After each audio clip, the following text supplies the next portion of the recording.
excited. We did good time.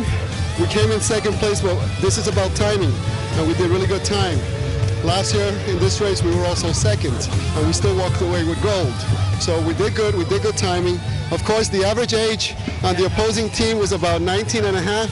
Average weight was about 135, and I'm not even going to begin to say what the average weight and age is of our boat, but we did really good. It's about strategy, it's about mind, but some of us have some muscles too, so this is great. Last year we only had 40-something teams.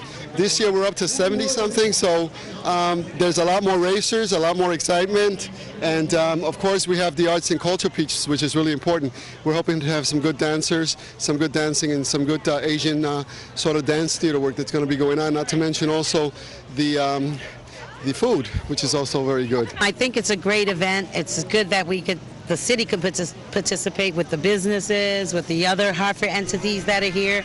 We have teams here from out of state, my home state, Rhode Island. We have the Ocean State Dragon one, so I went and greeted them. So just bringing the community together, fostering positive energy in Hartford is always a good thing.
It's always good to take part. Yes, it really does. We're on our river. We help out with Riverfront Recapture. I work for the Department of Public Works, so we've been doing some tree work here. I also play on a softball team, and we play in Riverfront. So being here as a city employee, participating, being in the boat with the mayor and the chief of staff and all the other hard workers of the city was a great thing.